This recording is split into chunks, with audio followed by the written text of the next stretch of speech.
Hey everyone, it's Jake from NorCal here. We're going to be talking about matching your paint to your barrel.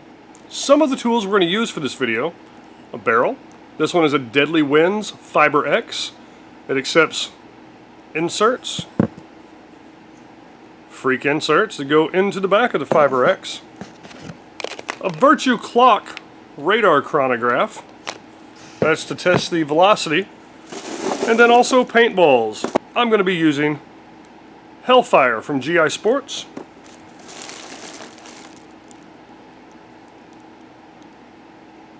Carnage Rip,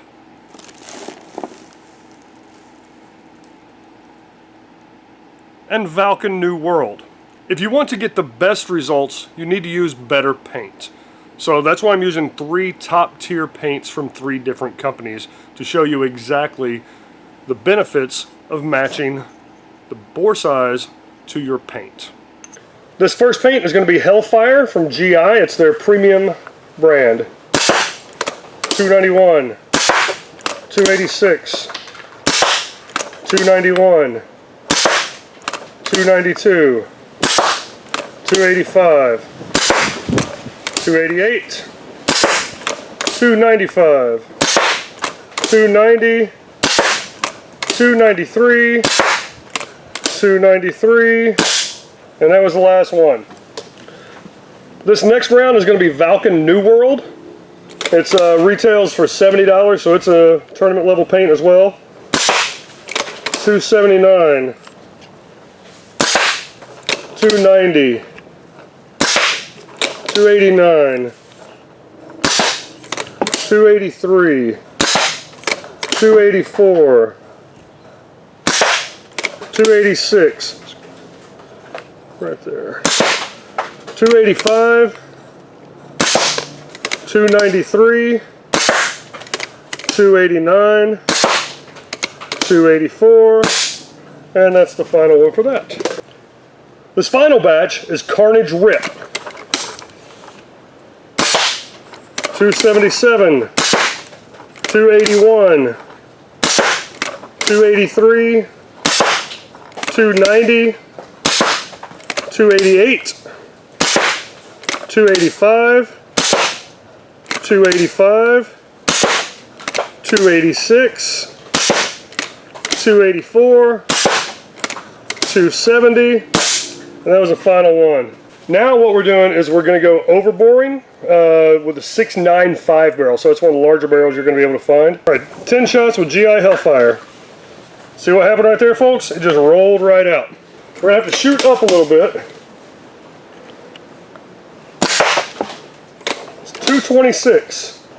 277. Okay, so that's going to be the first shot. 277.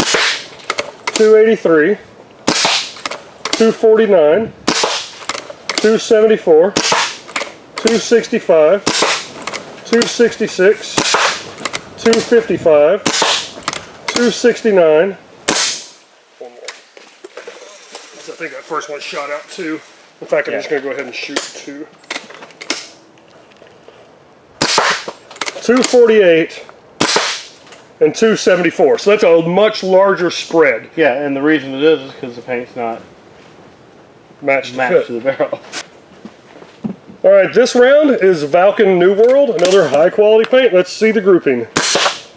211, 240, 256, 268, 264, 264, 263, 258, 277, 264, and that's the last one. So it was actually a little more consistent. I think it might be a little bit larger of a ball.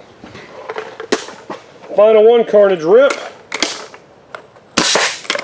221, 223, 251, 242, 237, 258, 263, 260, 263, 250, and that's the final one for 695. All right, this is the smallest bore I have. It's a 677. So we're gonna underbore the crap out of this. Let's see. 287, 282, 280, 286, 287, 285, 284, 284, 285, 285, 282. This is Carnage Rip. Lower. 288, 303, 281, 291, 290, 291, 285, 288, 294, 291. That was Carnage Rip. This last one is Hellfire from GI. 292, 293, 286, 274, 292, 290, 287, 286, 275, 284. Again, Hellfire from GI. Okay, so now that we ran all the tests, I've got the data. It's all right here.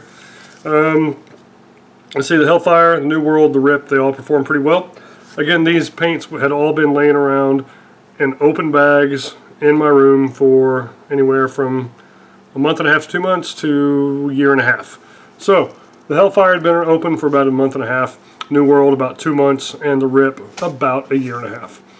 So with the 675 barrels, I'm just going to run through these real fast. The Hellfire averaged 285.9 feet per second. The difference between the highest velocity and the lowest velocity was 19 feet per second. And the differential from the mean, which is you take the highest velocity, the lowest velocity, add those up, divide it by 2. So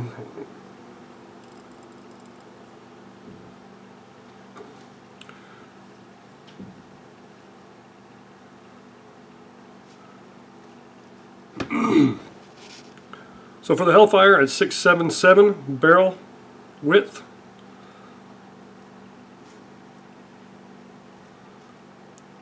so the Hellfire at the 677 insert was 285.9 feet per second. New World was 287 feet per second, and Rip was 290.2. The difference between the highest and lowest velocities in the stream of 10. Hellfire was 19 feet per second, New World was 7 feet per second, Rip was 24 feet per second.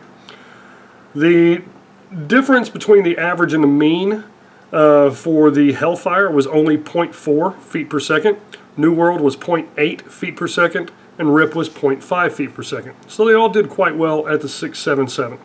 The 682, Hellfire was 290.4 feet per second, New World was 286.2 feet per second, and Rip was 282.9 feet per second.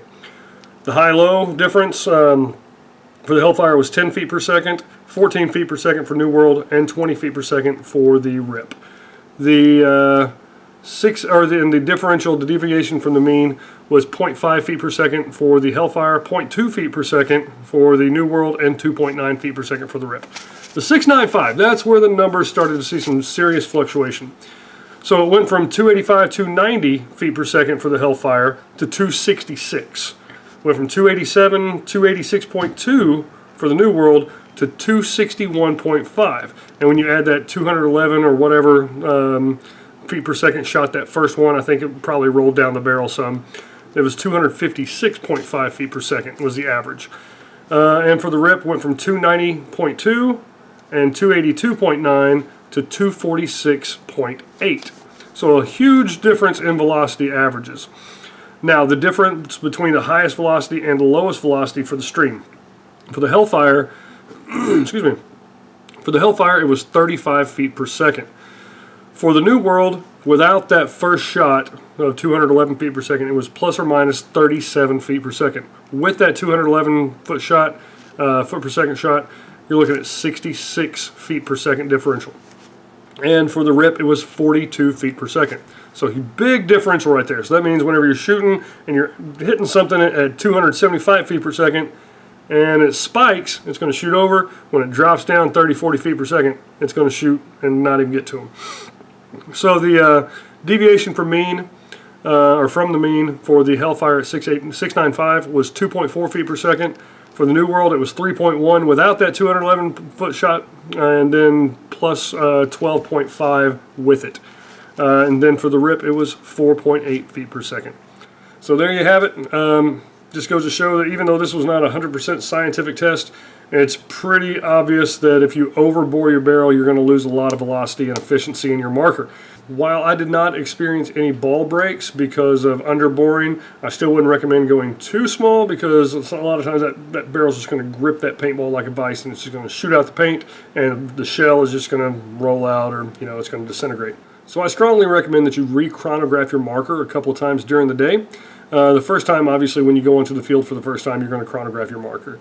And then as the temperatures rise, paintballs can swell. With humidity, paintballs can swell, so they get a tighter fit. And if you're overborne a little bit and then it starts swelling up and all that air is going to push the ball instead of go around it, your velocity is going to spike. So be sure that if you change your barrel, that you re-chronograph. And also if you change your tank. If you use one tank for one part of the day, and then you go, hey, I'm going to use this other tank for another part of the day, re-chronograph. Because even if it's the exact same tank and exact same regulator, they're not going to be the exact same pressures most of the time. So make sure you do that and stay safe out there. Please like, share. I'm going to put a link somewhere here, maybe here, to tell you, hey, subscribe or watch some more videos. Please click the thumbs up somewhere down here or somewhere over here. It takes just 1 second. So hit that thumbs up. Appreciate it. Have a good day.